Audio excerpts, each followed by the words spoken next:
come, we sit. I tell him, but at the end of the day, even if we discuss these things, it is your business, it's your responsibility to push through. I said, but I needed you to know.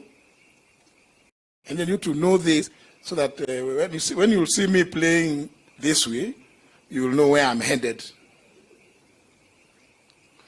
So a lot of it, some people used to say that there was conspiracy. Where's my friend Onesmus Kipchumba Murkomen and the Honorable Kindiki?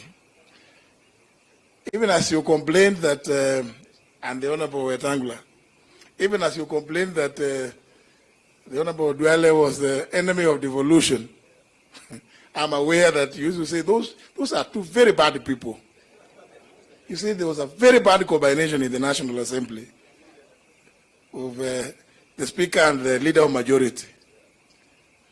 And because the Honorable Wetangula is an old friend, a classmate, sometimes you'd come to my office and then you'd meet the Honorable Duale walking out. I say, what have you been planning?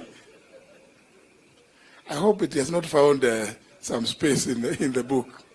I haven't read the book, but I can assure you, I promise, I must read. And because mine is not too far away,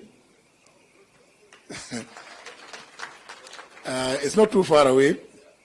I have actually, from the day I saw this, I felt extremely challenged. I said, what am I doing? And then I started thinking, looking backwards, I wanted to blame His Excellency the President because he put me somewhere where I'm reading other things now. It becomes very difficult to read consistently the other things which I was supposed to. But I can assure you, Your Excellency, I'm going to finish. I'm still going to finish.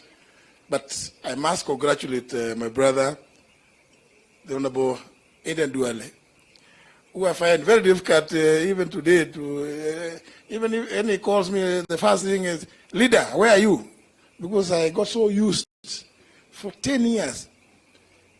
And he mentioned it. Honorable Maridas alluded to it. When I got to know about the evil machinations, and I knew there's something, I started fighting some interesting battles. And when I came to the office, I told the leader, where are you? There's this happening. What are you going to do? He told me, you know what? Me, I'm not going to say anything, but I will not let any business fall because of what they are planning against me. That level of commitment